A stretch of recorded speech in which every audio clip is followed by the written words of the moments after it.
റോമിലായിരിക്കുന്ന ഞങ്ങളെ സംബന്ധിച്ചിടത്തോളം വലിയ സന്തോഷത്തിൻ്റെ ഒരു ദിവസമായിരുന്നു. കാരണം ലയോ 14 മാർപ്പാപ്പ ഓറിയന്റൽ സഭകളുടെ ജൂബിലിയുടെ അവസാന ദിവസമായി ഞങ്ങളെ കാണുകയും പ്രത്യേകമായ സന്ദേശം നൽകുകയും പ്രത്യേക ആശീർവാദം നൽകുകയൊക്കെ ചെയ്തു. നമുക്കറിയാം, ഈ വരുന്ന ഞായറാഴ്ച 18 തീയതിയാണ് ഔദ്യോഗികമായിട്ടുള്ള സ്ഥാനചിഹ്നങ്ങളൊക്കെ സ്വീകരിച്ച് പാലിയവും മോതിരവും ഒക്കെ സ്വീകരിച്ച് ആദ്യത്തെ പേപ്പൽ ഇനാഗുറേഷൻ മാസ് നടക്കുന്ന ഈ ഞായറാഴ്ചയാണ്. പക്ഷേ അതിനു മുൻപ് തന്നെ ഒരു അപ്പോയിൻമെൻ്റ് എന്നുള്ള നിലയ്ക്ക് പൗരസ്ത്യ സഭകളുടെ ജൂബിലിയുടെ ഭാഗമാകാനായിട്ട് പരിശുദ്ധ പിതാവ് കാണിച്ചത് വലിയ ഒരു സന്തോഷത്തിൻ്റെ കാര്യമായിട്ട് ഞാൻ കരുതുകയാണ്.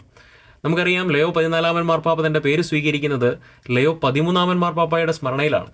ലയോ 13 മാർപ്പാപ്പ പൗരസ്ത്യരായ നമുക്ക് ഒത്തിരി പ്രിയപ്പെട്ട ഒരു പാപ്പയായിരുന്നു. ഓറിയന്താലിയും ദിഗ്നിത്താസ് എന്ന് പറയുന്ന തൻ്റെ ചാക്രിക ലേഖനം വഴി നമ്മളോട് പറയുകയാണ്, എല്ലാ സഭകൾക്കും അതിൻ്റെ ഡിഗ്നിറ്റിയും വാല്യൂയും ഉണ്ടെന്ന് പരിശുദ്ധ പിതാവ് നമ്മളെ ഓർമ്മിപ്പിച്ചു. ആ ലയോ 13 മാർപ്പാപ്പ ഇന്ത്യക്കാരോട് നമുക്ക് വലിയ സ്നേഹമായിരുന്നു. കാരണം നമ്മൾ മിഷണറിമാരെയൊക്കെ ചോദിച്ചപ്പോഴത്തേക്കും മാർപ്പാപ്പ നമുക്ക് നൽകുന്ന മറുപടി ഇതായിരുന്നു: ഫീലി തൂ ഇന്ത്യ അഡ്മിനിസ്ട്രി തീബി സലൂത്തിസ്, ഭാരതമേ നിന്റെ രക്ഷ നിന്റെ മക്കളിൽ. ചെറുവിഷ്പ മിഷൻ ലീഗ് ഒക്കെ അവരുടെ ആ ഒരു പ്രചോദനം സ്വീകരിക്കുന്നത് തന്നെ ഈ ഒരു മാർപ്പാപ്പായുടെ സ്റ്റേറ്റ്മെന്റിൽ നിന്നാണ്. ആ ലയോ 13 മാർപ്പാപ്പായെ കോട്ട് ചെയ്തുകൊണ്ട് തന്നെയാണ് ലയോ 14 മാർപ്പാപ്പ ഞങ്ങളോട് സംസാരിച്ചത്. പൗരസ്ത്യ സഭകളെ എത്രമാത്രം അദ്ദേഹം വിലമതിക്കുന്നുള്ളതിൻ്റെ വലിയൊരു തെളിവാണ് അദ്ദേഹത്തിൻ്റെ ഇന്നത്തെ സന്ദേശം. ലയോ 14 മാർപ്പാപ്പ പിന്നീട് വളരെ മനോഹരമായിട്ട് പൗരസ്ത്യ സഭകളുടെ ആരാധന ക്രമങ്ങളെക്കുറിച്ച് വർണ്ണിക്കുന്നുണ്ട്.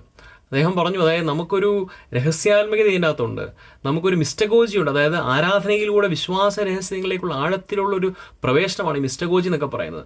മനുഷ്യനെ അവൻ്റെ പൂർണ്ണതയിൽ ഉൾപ്പെടുത്തുന്ന, രക്ഷയുടെ സൗന്ദര്യത്തെക്കുറിച്ച് പാടുന്ന, ഒരേ സമയത്ത് ദൈവത്തിൻ്റെ മഹത്വത്തെക്കുറിച്ചും അതേസമയം മനുഷ്യൻ്റെ ബലഹീനതയെക്കുറിച്ചും ഒക്കെ വർണ്ണിക്കുന്ന മനോഹരമായ ഓറിയൻ്റൽ ഈസ്റ്റേൺ ലിറ്റർജീസ് നമുക്കുണ്ട്. അതിനെ മാർപ്പാപ്പ വളരെ പ്രശംസിച്ച് സംസാരിക്കുകയുണ്ടായി.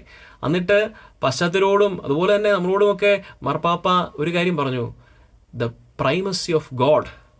പലപ്പോഴെങ്കിലും നമുക്കും നഷ്ടപ്പെട്ടു പോകുന്ന ഒരു കാര്യമാണ്. ഓറിയൻ്റൽ ലിറ്റർജിയിൽ മാർപ്പാപ്പ കണ്ടൊരു കാര്യം ദ പ്രൈമസി ഓഫ് ഗോഡാണ്.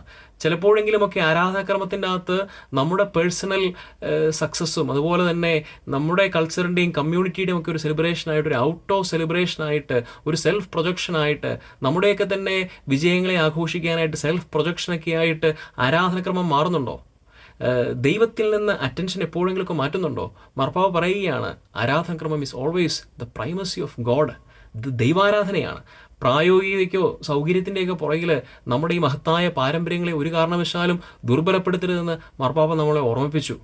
അത് കഴിഞ്ഞിട്ട് പറഞ്ഞു, നമ്മുടെ ഈ ഒരു പ്രാർത്ഥനയിലുള്ള ഒരു നിരന്തരമായിട്ടുള്ളൊരു മധ്യസ്ഥ വഹിക്കുന്ന, കണ്ടിന്യൂസ് ആയിട്ട് റിപ്പീറ്റ് ചെയ്യുന്നത്, അതുപോലെ തന്നെ നമ്മുടെ ഉപവാസങ്ങൾ, നമ്മുടെ നോയമ്പുകൾ, അതുപോലെ തന്നെ ഗ്രീക്ക് പാരമ്പര്യത്തിലുള്ള ഈ നിലവിളിച്ചുകൊണ്ടുള്ള, കരഞ്ഞുകൊണ്ടുള്ള പ്രാർത്ഥനകൾ, ഇതെല്ലാം നമ്മുടെ കത്തോലിക്ക സഭയുടെ തന്നെ ആധ്യാത്മികതയെ ശക്തിപ്പെടുത്തുന്നതാണ് മാർപ്പാപ്പ നമ്മളെ ഓർമ്മിപ്പിച്ചു.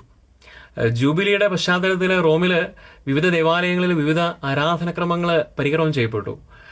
മാർപ്പാപ്പ അതിനെ സ്മരിച്ചുകൊണ്ട് പറയുകയാണ്, ഇതിനകത്ത് ചില ആരാധനക്രമങ്ങൾ ഈശോ സംസാരിച്ച അതേ ഭാഷയിൽ തന്നെയാണല്ലോ പരിക്രമം ചെയ്യപ്പെടുന്നുള്ളത് മാർപ്പാപ്പയ്ക്ക് വലിയ സന്തോഷമുണ്ടായി. നമുക്കറിയാം, പൗരസ്ത്യ സുറിയാനി ആരാധനക്രമം പിന്തുടരുന്ന കലതായക്കാരും സിറോ മലബാർ സഭയ്ക്കൊക്കെ അഭിമാനിക്കാം. കാരണം നമ്മൾ ഉപയോഗിക്കുന്ന സുറിയാനി ഈശോ സംസാരിച്ച ആറാമായ ഭാഷയുടെ ഒരു ലേറ്റർ ഡയലക്റ്റാണ്. ഈശോ സംസാരിച്ച ആ ഭാഷയോട് ചേർന്ന് നിൽക്കുന്ന ഒരു ഭാഷയിൽ ദൈവത്തെ ആരാധിക്കാൻ സാധിക്കുക എന്നുള്ളത് വലിയൊരു ഭാഗ്യമായിട്ട് നമുക്ക് കണക്കാക്കാം. അതുപോലെ തന്നെ മാർപ്പാപ്പ ഒരു 3 വിശുദ്ധരെ കോട്ട് ചെയ്തു. അതിനകത്ത് 2 പേരും സുറിയാനിക്കാരാണ്. സുറിയാനി സഭകളുടെ മുഴുവൻ മൽപ്പാനും റൂഹാദ കുദിശയുടെ വീണയുമായ നമ്മൾ വിളിക്കുന്ന മാർ അപ്രയം, അതുപോലെ തന്നെ നിനവയിലെ മാർ ഇസഹാക്ക്. നിനവയിലെ ഇസഹാക്കിൻ്റെ വളരെ മനോഹരമായൊരു കോട്ടാണ് മാർപ്പാപ്പ ഉദ്ധരിച്ചത്.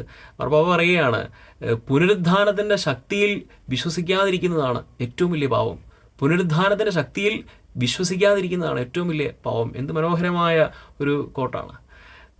പിന്നീട് എനിക്ക് തോന്നിയ ഒരു നോവൽറ്റി മാർപ്പാപ്പായുടെ പ്രസംഗത്തിൽ ഈ ഒരു ഡിയാസ്പറയിലുള്ള വിശ്വാസികളുടെ കാര്യമാണ്. ടെറിട്ടറിയുടെ വെളിയിലുള്ള ഡിയാസ്പറയിലായിരിക്കുന്ന വിശ്വാസികൾക്ക് അജപാലനം ഇച്ചിരൂടെ മെച്ചപ്പെടുത്തുന്ന രീതിയിൽ ചെയ്യാൻ എൻ്റെ കരുവിൻ്റെ പരമാവധി മാർപ്പാപ്പ പരിശ്രമിക്കും. അതിനുവേണ്ട മാർഗനിർദ്ദേശങ്ങളും അതിനുവേണ്ട മാനദണ്ഡങ്ങളും ഒക്കെ ഡിക്കാസ്ട്രിയോട് ചേർന്ന് ആലോചിച്ച് ഉടൻ തന്നെ തരാമെന്നുള്ളൊരു രീതിയിൽ മാർപ്പാപ്പ പറയുകയുണ്ടായി. മാർപ്പാപ്പ അത് കഴിഞ്ഞ് വളരെ പ്രത്യേകമായിട്ട് ഈ മിഡിൽ ഈസ്റ്റിലെയും അതുപോലെ തന്നെ യുക്രൈനിലുമൊക്കെ യുദ്ധത്തിൻ്റെ പശ്ചാത്തലത്തിൽ പറയുകയുണ്ടായി, എൻ്റെ ഭാഗത്ത് നിന്ന് സമാധാനം നിലനിൽക്കുവാൻ വേണ്ടിയുള്ള എല്ലാ ശ്രമങ്ങളും ഉണ്ടാവുമെന്ന് മാർപ്പാപ്പ യുക്രൈനിലെയും അതുപോലെ തന്നെ മിഡിൽ ഈസ്റ്റിലെയും ജനങ്ങൾക്ക് ഉറപ്പ് നൽകുകയാണ്. യുദ്ധം ഒരിക്കലും അനിവാര്യമല്ലെന്നും ആയുധങ്ങൾ നിക്ഷിപ്തമാക്കുവാനായിട്ടും പ്രത്യേകമായിട്ട് മാർപ്പാപ്പ ആഹ്വാനം ചെയ്തു. ഏറ്റവും അവസാനം മാർപ്പാപ്പ പറഞ്ഞു, എല്ലാ ലൗകിക ബന്ധനങ്ങളിൽ നിന്നും മാറി, കൂട്ടായ്മയ്ക്ക് വിരുദ്ധമായിട്ടുള്ള എല്ലാ പ്രവണതകളിൽ നിന്നും മാറി, അനുസരണത്തിലും സുവിശേഷത്തിലെ സാക്ഷ്യത്തിലും വിശ്വസ്തത പുലർത്താനായിട്ട് നമുക്ക് സാധിക്കട്ടെ എന്ന്. മാർപ്പാപ്പായുടെ ഈ സന്ദേശത്തെ നമുക്ക് സ്നേഹപൂർവ്വം സ്വീകരിക്കാം, മാർപ്പാപ്പയ്ക്ക് നന്ദി പറയാം, അതുപോലെ തന്നെ പരിശുദ്ധ പിതാവിന് വേണ്ടിയിട്ട് നമുക്ക് പ്രാർത്ഥിക്കുകയും ചെയ്യാം.